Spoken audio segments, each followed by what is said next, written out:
You're watching Southwest Florida in Focus.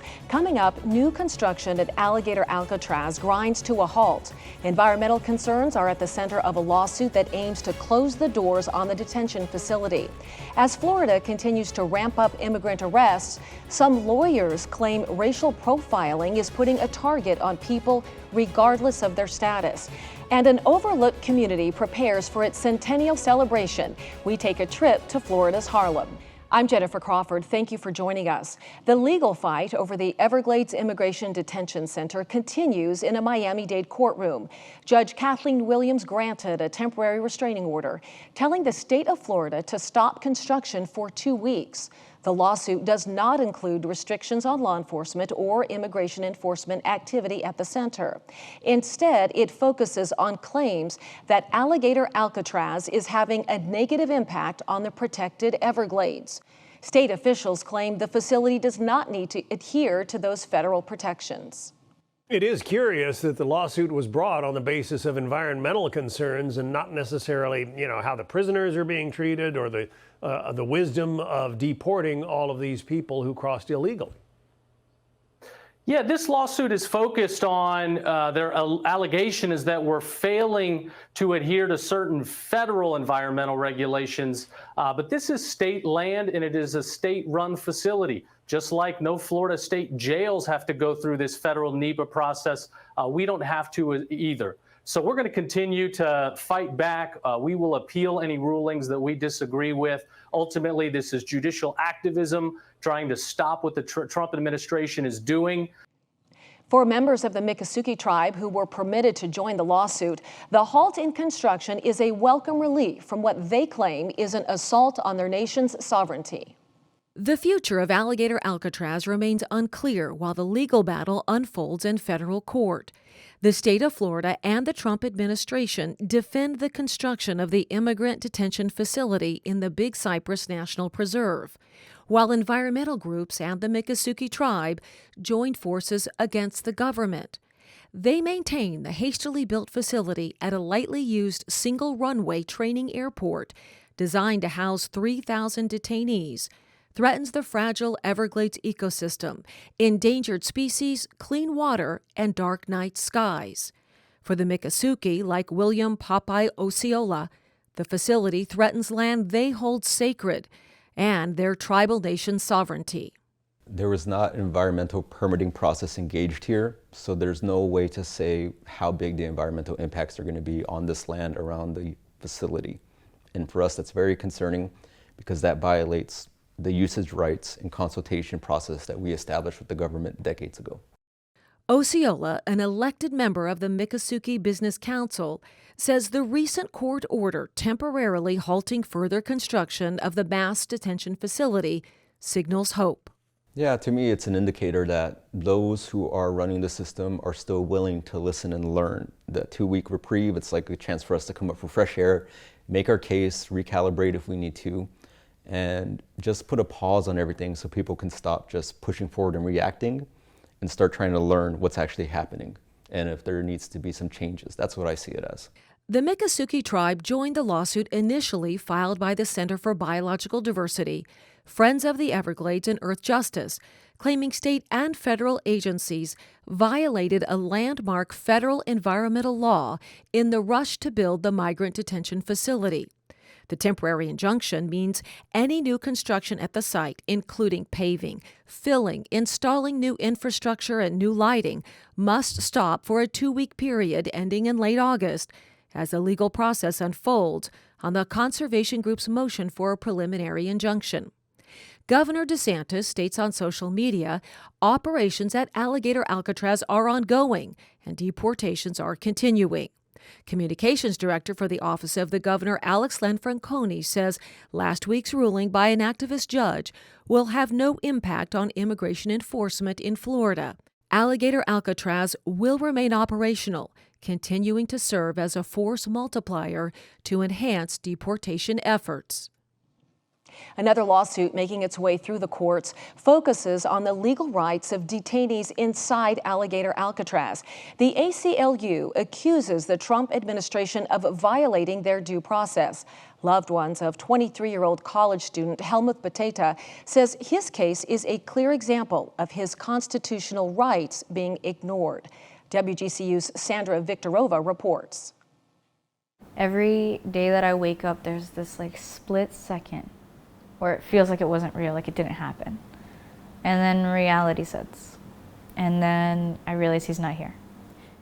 When we recently met 29-year-old Emma in South Florida, she had a hard time believing her boyfriend, Helmuth Beteta, had been detained at Alligator Alcatraz for nearly a month.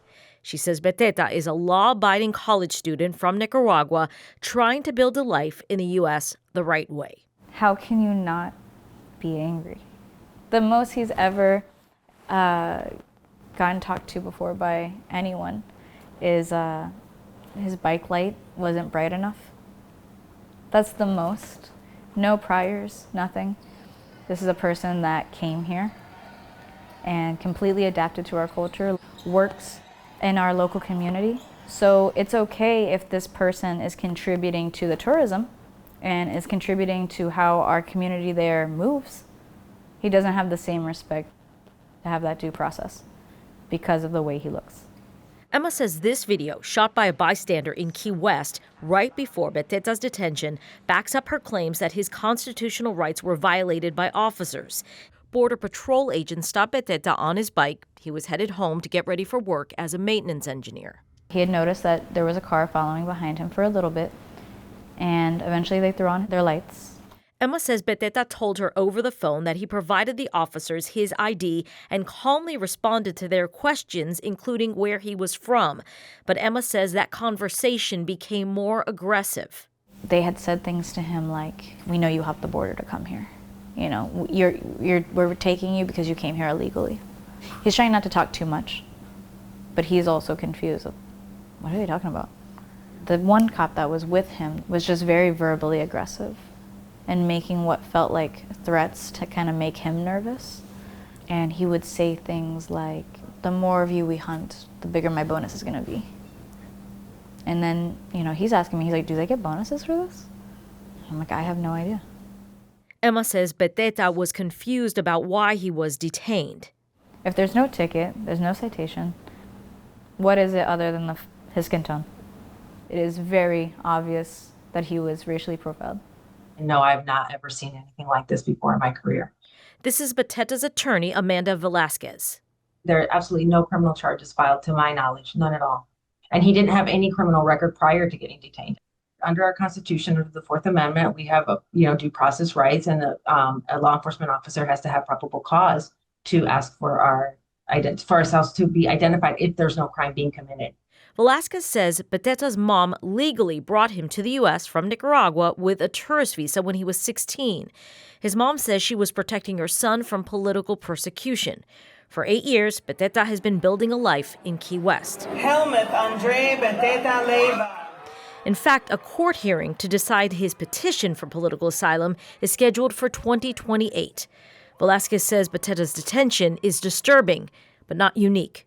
Young men like my client that we're talking about today who have been in different, situations where no crime is being committed, where the probable cause for an arrest is really questionable. And you have to ask yourself, what do they have in common?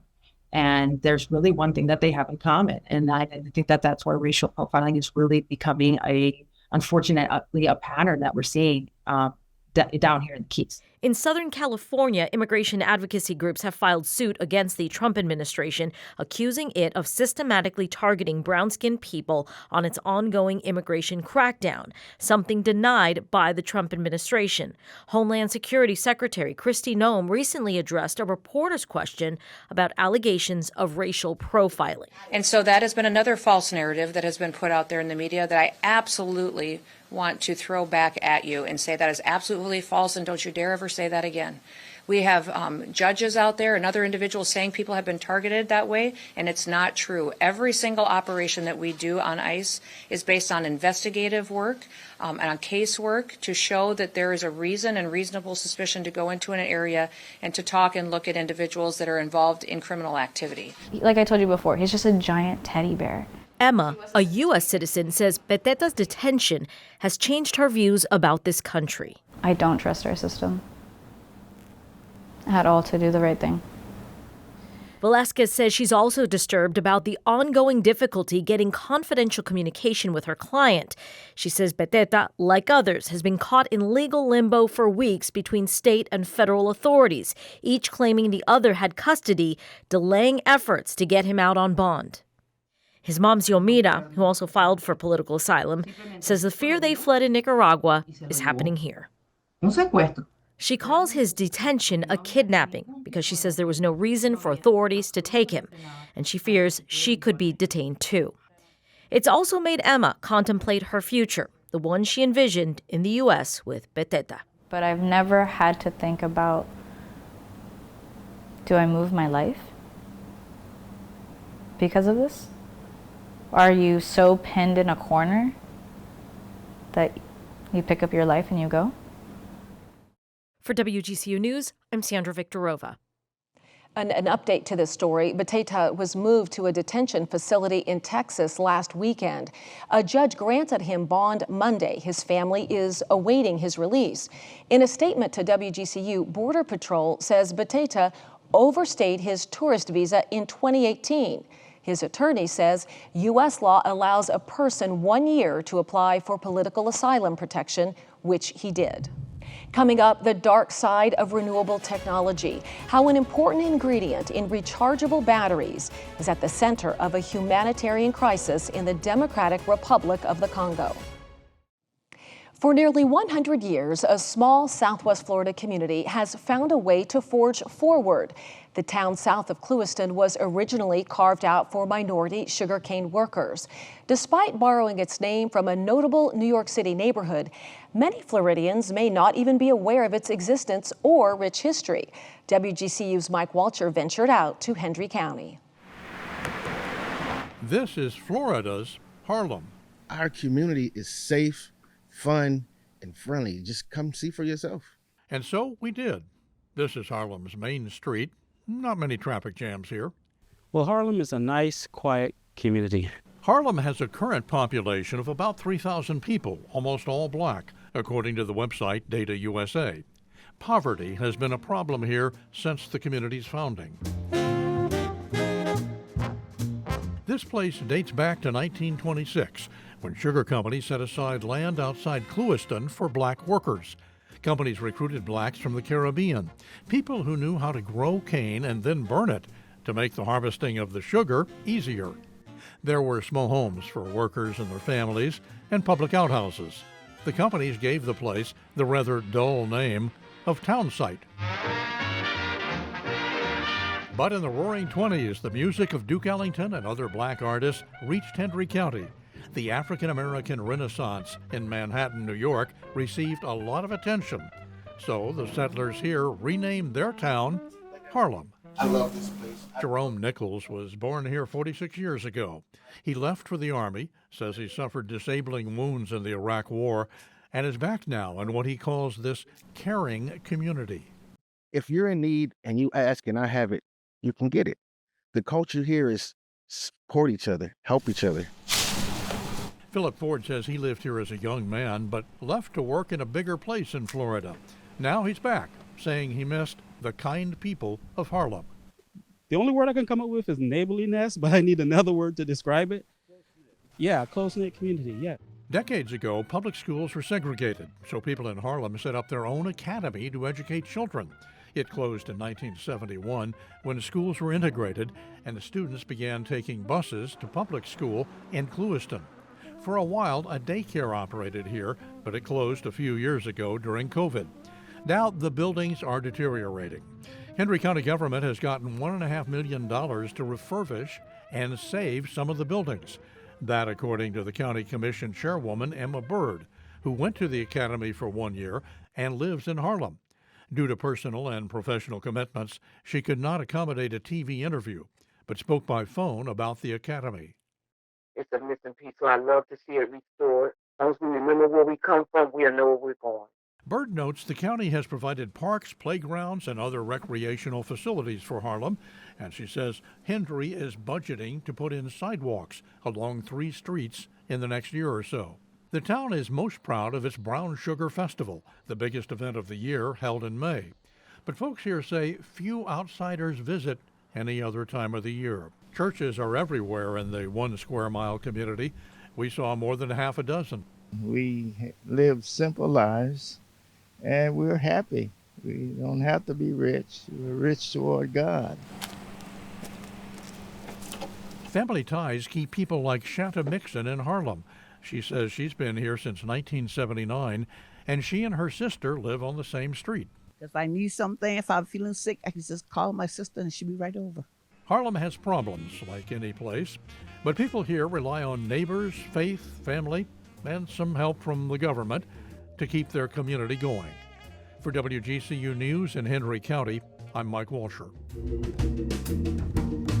To increase community engagement, Harlem leaders announced a partnership this year with U.S. Sugar. They will build a new amphitheater inside the Janet B. Taylor Community Tree Park.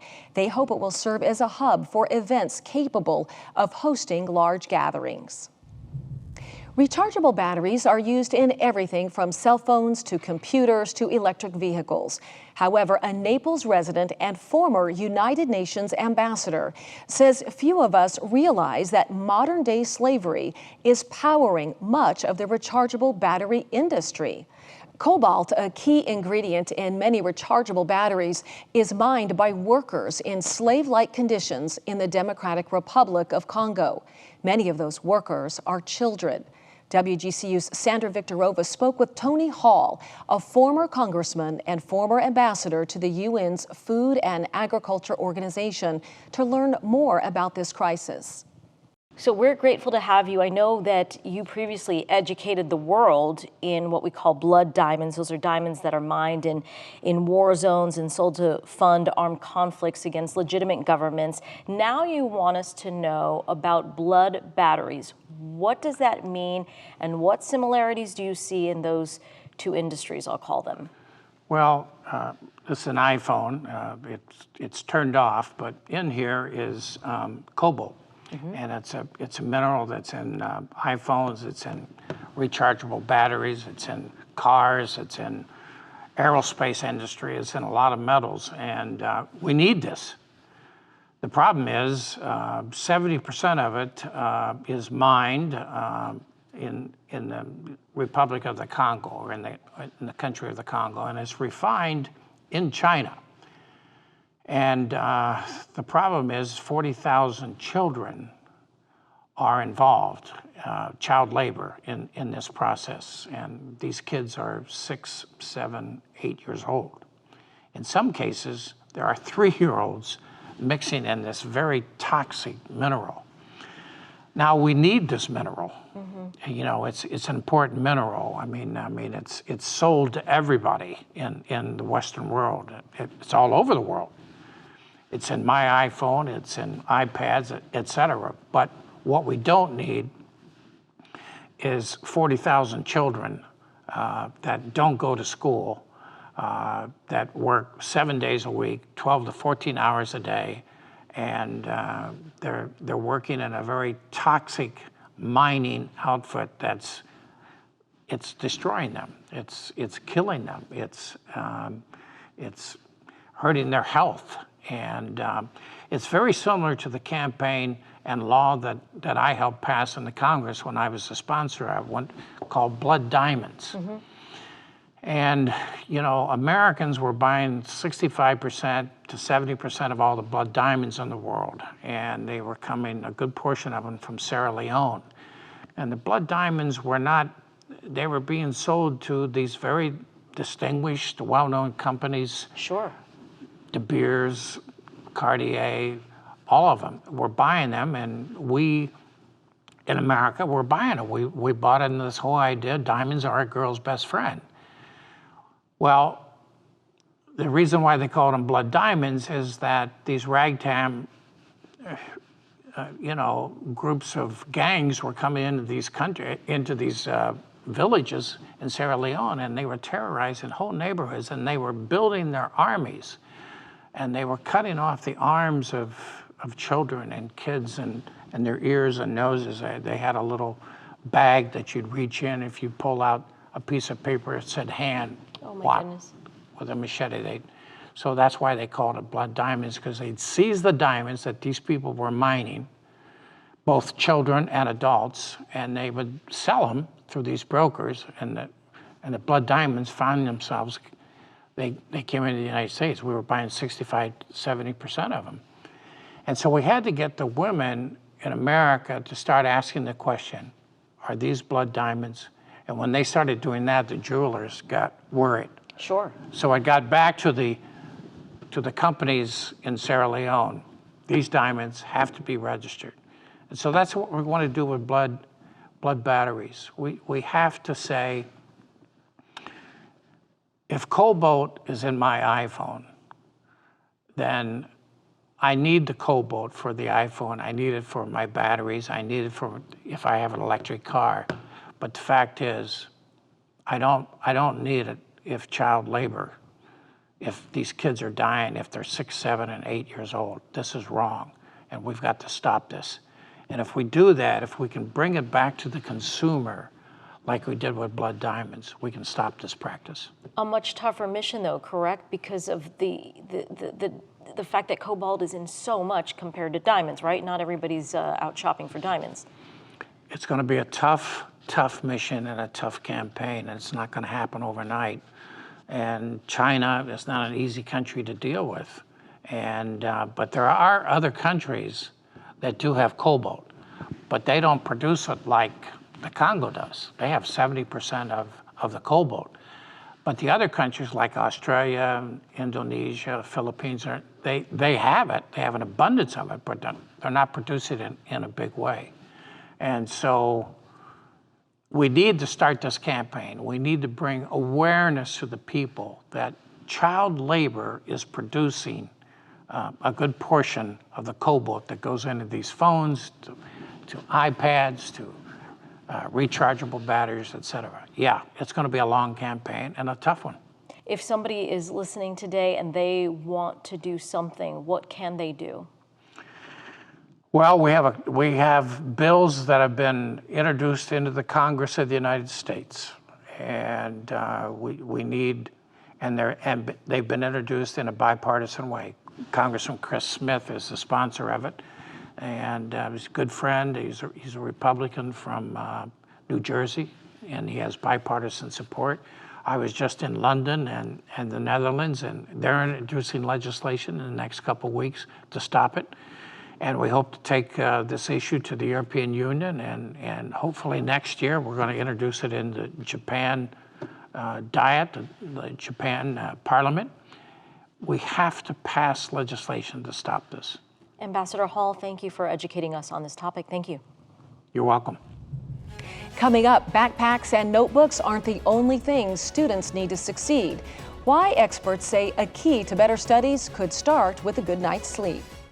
As schools wrap up their first week, plenty of students are still trying to get their sleep schedules back on track. Professionals suggest a slow and steady approach to build up those nighttime patterns.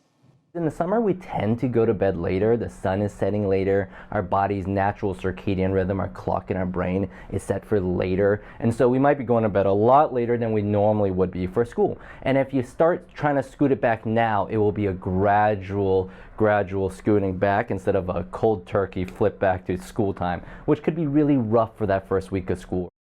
Experts from the Cleveland Clinic warn that when a child doesn't get enough sleep, it can negatively impact them in the classroom. They can become more irritable, have trouble remembering things, and struggle to focus. Lack of sleep can also impact performance in sports and other activities.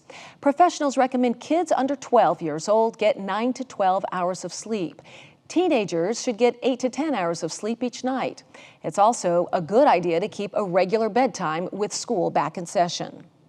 Having a good bedtime routine is key to being able to fall asleep on time. And that bedtime routine should include things like getting your pajamas and brushing your teeth and getting into bed and relaxing your brain and your body. However, it should not include things like using phones, screens, bright lights.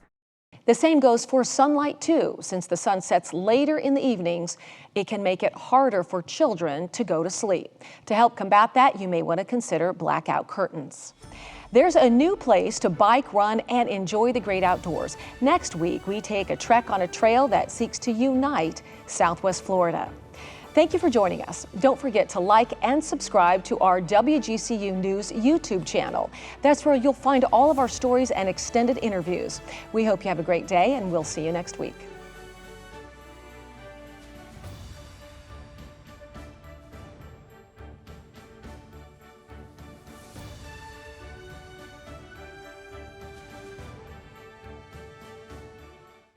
Thanks for watching. We've got more great content for you, from news to the arts to the environment. So be sure to like and subscribe to WGCU's YouTube channel and follow us on our social media platforms for the stories that matter to you.